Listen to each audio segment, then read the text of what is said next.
The 28th annual Seattle Queer Film Festival kicks off this week. There are 119 films screening at theaters across the city through October 22nd. And here with a preview is Ray Brewton of the $3 Bill Cinemas. Welcome back to the show. It's a pleasure to be here. We love having you here. So first of all, tell us about this year's theme. This year's theme is queer joy. Kind of in all of its various forms, what queer joy means to different members of the queer community. So if you look at our poster, it says queer joy is cinematic, but that's just one of the ways we're kind of implementing it into the festival this year. I mean, joy is one heck of a theme. Yeah, and we kind of need to remember that because every day you read about something that's just horrible. That's so true. And like, you know, everybody's after somebody in the queer community, it seems. And so taking some stock and just like, oh yeah, that's right, we can experience joy during all of this mayhem. I like it. All right, well, let's talk about some of the films. Let's start with All of Us Strangers. So here we are. We've seen a preview of it right now. Tell me about this film. So All of Us Strangers is a film about a guy who his parents have been long deceased, but one day he finds that they're alive and well in their old childhood home. And so it's kind of a supernatural romance and an interesting take on a coming out story. It's got Andrew Scott from Fleabag, Paul Mescal from Normal People, and Claire Foy from The Crown. I love Claire Foy. It's a really, really cool film. I'm super excited we got it for opening night. It's going to be a big Oscar contender this year, too. I can't wait to see this one. All right, Healed. Now, this is a Pacific Northwest premiere. That's correct. Yeah, it is. It's a fun, sort of supernatural thriller about this couple who goes to this retreat, and let's just say it goes dark. And if you're a fan of Get Out, it's very much in that vein.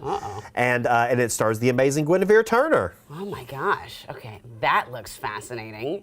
So she's going to be honored, I understand? That's right. Guinevere's coming into town. She's accepting our Queer Luminary Award. For folks who don't know Guinevere, she's a queer icon, Watermelon Woman, Go Fish. She wrote American Psycho. And so she's had a pretty long career in the industry and a perfect person to bring in and honor for all the work she's done for the queer community. Incredible person to be honored. I'm so excited to hear it.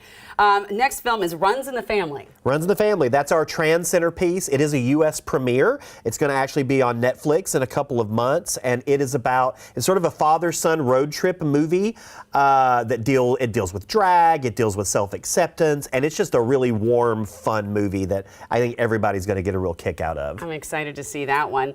Also, we've got 1946, the mistranslation that shifted culture. Yeah. This sounds big. Oh yeah, this is a documentary. It's sold out pretty much every film festival it's played in. It is about the 1946 meeting that caused, it was the first use of the word homosexual in the Bible. It's the first printing of that word in the Bible in 1946. So it goes into what that actually means and what that mistranslation was and how it's shifted, obviously shifted culture. I mean, that's how many times do we hear, about something because it's in the Bible. Right. But it is important to recognize that Bible was written many, many, many eons ago, and there have been multiple translations. Absolutely. And that's what this film touches on. It's also got a Seattle connection. It was filmed partially in Seattle. Oh, cool. And so, yeah, it's a really, really great film. That is fascinating and on many levels.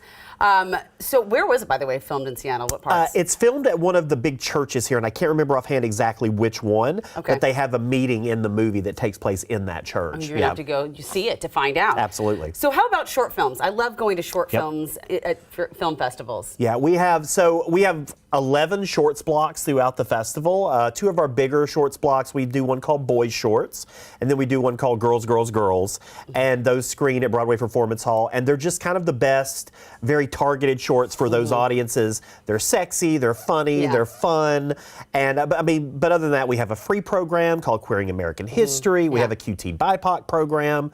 So if you're a shorts fan, we got you covered. I think that's great. I have to say, during the pandemic is when I first interviewed someone about the Seattle Queer Film Festival. Right. And one of the things they mentioned to me about everything going online and streaming that was helpful back then was that it really spread the word.